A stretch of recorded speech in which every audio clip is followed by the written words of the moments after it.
అందరికీ నమస్కారం అండి. ఈరోజు వీడియోలో భాగంగా తమిళ రాష్ట్రంలో జరిగినటువంటి విషాద ఘటన గురించి మనం మాట్లాడుకుంటున్నాము.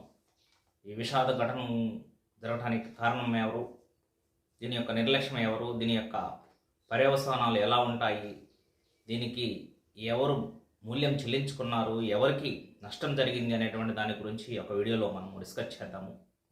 తమిళనాడులోని కరూర్ అనేటువంటి ప్రాంతంలో నిన్న జరిగినటువంటి టీవీకే పార్టీ అధినేత సినీ నటుడు ఇళయ దళపతి విజయ్ యొక్క భారీ బహిరంగ సభలో ఈ యొక్క తొక్కిసలాటకి కారణమైందనమాట. దీనికి జరిగినటువంటి విషయాలలో అసలు దీనికి కారణం ఎవరు, అసలుకి దీనిలో లోపం ఎవరు జరిగింది, ఎక్కడ జరిగింది అనేటువంటి దాని గురించి ఒకసారి మనం మాట్లాడుకునే ముందు, ఈ తొక్కిసలాట్లు అనేటువంటిది ఇది జరగటం కొత్త ఏం కాదు. అంతకు ముందు కూడా జరిగినటువంటి చాలా సందర్భాలు ఉన్నాయి. ఈ సంవత్సరంలోనే ఫిబ్రవరిలో రైల్వే స్టేషన్లో ఢిల్లీలో 15 మంది చనిపోవడం జరిగింది. అదేవిధంగా ఉన్నటువంటి ఐపీఎల్ యొక్క విజయోత్సవ వేడుకల్లో 11 మంది మృతి చెందడం జరిగిందనమాట. అంటే ఈ విధంగా మృతి చెందుతున్నా సరే అసలుకి ప్రాబ్లం ఎక్కడ జరుగుతుంది ఏమిటి అనేటువంటి దాన్ని ముందస్తు అవగాహన లేకుండా ఇటుపక్క పోలీసులు పర్మిషన్ ఇస్తున్నారు, మరియు ఇక్కడ రాజకీయ పార్టీలు కూడా వాటిని జనాల యొక్క మాన ప్రాణాలని చాలా ఈజీగా తీసుకుంటున్నారు. ముఖ్యంగా నిన్న జరిగినటువంటి కరూర్ ప్రాంతంలో దాదాపు లక్షల మంది కోకలలుగా జనం రావడం జరిగింది. ఈ కోకలకు వచ్చినటువంటి జనము తమ యొక్క అభిమాన నటుడు యొక్క రాజకీయ పార్టీ పెట్టడం కారణం వల్ల అతని కోసం వచ్చినటువంటి విధానంలో వాళ్ళ యొక్క నటులను కానీ వాళ్ళ యొక్క రక్షిస్తున్నారో మనకు అర్థమవుతుంది. కానీ వాళ్ళ యొక్క ప్రాణాలకు మరియు వాళ్ళ యొక్క సెక్యూరిటీ విషయంలో ఎంతవరకు కేర్ చేస్తున్నారు అనేటువంటిది మనము చూసుకోవాల్సినటువంటి అవసరం ఉంది. ఎందుకంటే నిన్న జరిగినటువంటి మీటింగ్లో దాదాపు విజయ్ మధ్యాహ్నం ప్రాంతంలో 2:30, 3 గంటలకి ఆ యొక్క మీటింగ్కి రావాల్సినటువంటి అవసరం ఉంది. అయిపోతే దాదాపు 6 గంటల లోపల మీటింగ్ని ముగించుకొని వెళ్ళవలసినటువంటి షెడ్యూల్. కానీ దానికి సంబంధించినటువంటి విషయంలో విజయ్ 4 గంటలు లేటుకు రావడం వల్ల, దాదాపు 4 నుంచి 4 గంటలు లేటుకు రావడం వల్ల టైం దాదాపు 6:30 నుంచి 7 గంటల దాకా దాటిపోయింది. అప్పుడు 7 గంటలకు వచ్చినప్పుడు విజయ్ వచ్చినప్పుడు మీటింగ్ స్టార్ట్ చేయటము, ఒక పెద్ద కాన్వాయ్లో విజయ్ వచ్చేటువంటి కాన్వాయ్లో రావటము, ఆ యొక్క వచ్చిన తర్వాత మీటింగ్ అయిపోయిన తర్వాత దాదాపు అందరూ వెళ్ళటానికి సిద్ధంగా ఉన్నారు. ఇంకా చివరిలో ముగిస్తుంది అనగా, మీటింగ్ ముగుస్తుంది అనగా ఇంకా తొక్కిసలాట్ స్టార్ట్ అయింది. ఈ తొక్కిసలాట్లో అది గమనించినటువంటి చాలామంది స్పృహకి పడిపోవడం కూడా జరిగింది. అప్పుడే గమనించినటువంటి విజయ్ కొన్ని వాటర్ బాటిల్స్ అతని యొక్క ఆధ్వర్యంలో తన యొక్క సెక్యూరిటీ అతను కూడా ఇవ్వడం జరిగిందనమాట. దాని తర్వాత సడన్గా అక్కడ పవర్ కట్ జరిగింది. పవర్ కట్ అంటే ఇంత భారీ బహిరంగ సభ జరుగుతున్నప్పుడు పవర్ కట్ జరిగింది అనేటువంటి దాని గురించి ఇది 100% ప్రభుత్వ వైఫల్యము అని మనకు తెలుస్తుంది. ఏదేమైనా సరే దీన్ని బట్టి ప్రభుత్వాలు కానీ రాజకీయ నాయకులు కానీ జనాలను ఒక ఆట వస్తువులాగా ఆడుకుంటున్నారు. కానీ జనాలు వాళ్ళ యొక్క వెర్రితనంతో రాజకీయ నాయకులకి భజన చేస్తూ వాళ్ళ కోసం వెర్రి ప్రేమను పెంచుకొని వాళ్ళ యొక్క ప్రాణాలను కూడా పణంగా పెడుతున్నటువంటి తమ యొక్క అభిమానుల్ని వీళ్ళు కేర్ చేయటం లేదు, రాజకీయ నాయకులు కేర్ చేయటం లేదు. అలాంటి సందర్భాలలో వాళ్ళు వచ్చినప్పుడు వాళ్ళకి ఎలా జాగ్రత్తలు తీసుకోవాలి ఏమిటి అనేటువంటిది అది ఫస్ట్ చూసుకొని వాళ్ళ యొక్క సమీకరించుకొని పర్మిషన్స్ ఇవ్వటం కానీ, లేకపోతే రాజకీయ పార్టీ నాయకులు కానీ దాని యొక్క జాగ్రత్తలు తీసుకున్న తర్వాత మీటింగ్ స్టార్ట్ చేసుకోవాలి. లేకపోతే కొంతమంది ప్రతినిధులతోటి ఆ మీటింగ్ని ఫినిష్ చేసుకొని వెళ్ళవలసినటువంటి అవసరం ఉంది. కానీ మెయిన్గా ఇక్కడ జరిగినటువంటి విషయంలో ఏంటంటే క్రౌడ్ పుల్లింగ్ మేనేజ్మెంట్ లోపం కనిపిస్తుంది. క్రౌడ్ పుల్లింగ్ మేనేజ్మెంట్ అంటే ఎంతమంది వస్తున్నారు, ఒక స్క్వేర్ మీటర్కి ఎంతమంది జనాభా ఉన్నారు, ఈ ప్రస్తుతానికి ఎట్లా ఉన్నారు అనేటువంటిది మొత్తం సీసీ కెమెరాస్తో వాటిని అబ్జర్వేషన్ చేసుకుంటూ ఉండాలి. అది బహిరంగ సభకి పర్మిషన్స్ ఇచ్చేటప్పుడు తీసుకోవాల్సినటువంటి జాగ్రత్తలు. కానీ నిన్న జరిగినటువంటి మీటింగ్లో దాదాపు ఒక స్క్వేర్ మీటర్కి 4 ఉండాలి. కానీ అక్కడ దాదాపు 6-7 మంది ఉన్నట్లు మనకు కనిపిస్తుంది అనమాట. దీన్ని బట్టి చూసినట్లయితే అక్కడ ఉన్నటువంటి క్రౌడ్ పుల్లింగ్ మేనేజ్మెంట్ పూర్తి స్థాయిలో విఫలమైంది అనేటువంటిది మనం చెప్పవచ్చు.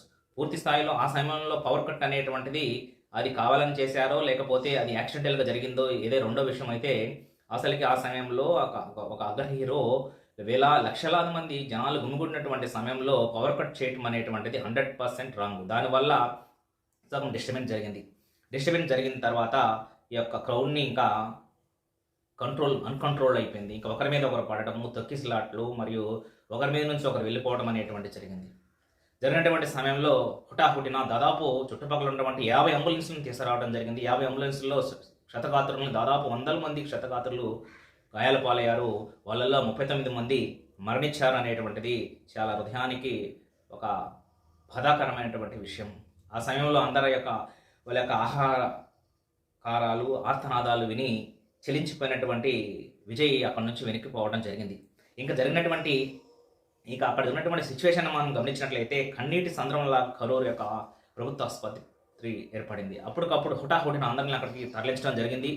ఒకరినొకరు ఫస్ట్ 10 మెంబర్స్ అన్నారు, దాని తర్వాత 11 అన్నారు, 15 అన్నారు, 39 మంది మరణించారంటే ఇది ఒక డిజాస్టర్గా, బిగ్ డిజాస్టర్గా మనము చెప్పుకోవచ్చు. దీంట్లో వైఫల్యం 100% ప్రభుత్వ వైఫల్యం ఉంది అని కూడా 100% చెప్పొచ్చు.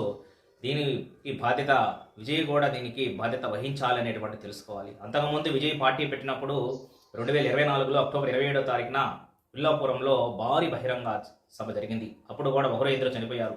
కానీ చనిపోయినప్పుడు ఒక జనాల విషయంలో ఒకరు చనిపోయినా 39 మంది చనిపోయినా ఒకటే రోజు ఆ యొక్క ప్రాణానికి విలువ కట్టలేమనేటువంటిది వీళ్ళ యొక్క సినీ నటులు కానీ లేకపోతే రాజకీయ నాయకులు కానీ ఎవరైనా సరే తెలుసుకోవాల్సినటువంటి అంశం.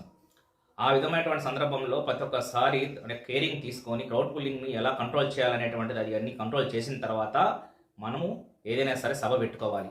ఆ విషయం అప్పట్లో పర్మిషన్ ఇవ్వడంలో కూడా రిజెక్ట్ చేసింది ఎవరైతే స్టాలిన్ ప్రభుత్వం. కానీ మళ్ళా విజయ్ హైకోర్టుకు వెళ్ళటము, మళ్ళీ పర్మిషన్ తెచ్చుకోవటము, దీని ద్వారాగా మళ్ళీ ఈ యొక్క మీటింగ్కి అవకాశం వచ్చింది కాబట్టి మళ్ళీ పెట్టుకోవడం జరిగింది.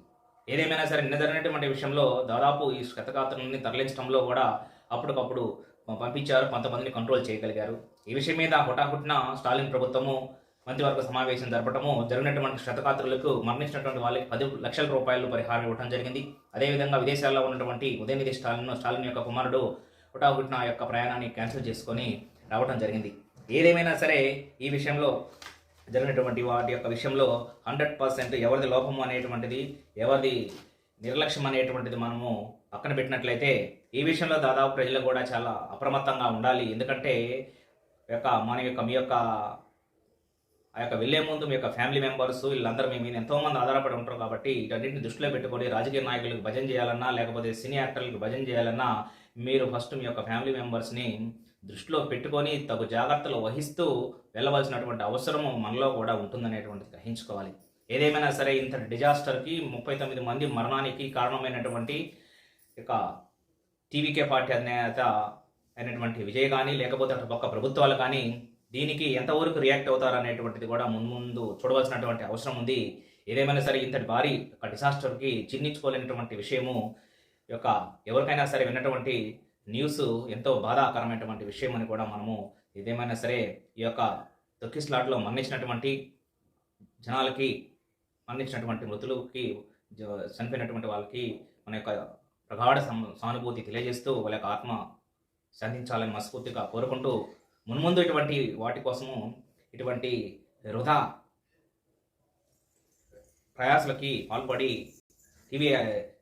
సినీ నటులకి మరియు ఈ యొక్క రాజకీయ నాయకులకి బదిలీ చేసుకుంటూ మనము అబాస్ పాలు కాకూడదని మరియు మన యొక్క ఫ్యామిలీస్ రోడ్డున పడకూడదు అని కూడా మనస్ఫూర్తిగా కోరుకుంటూ ఈ వీడియో కానీ మీకు నచ్చినట్లయితే లైక్ చేయండి, షేర్ చేయండి, సబ్స్క్రైబ్ చేయండి. Thank you.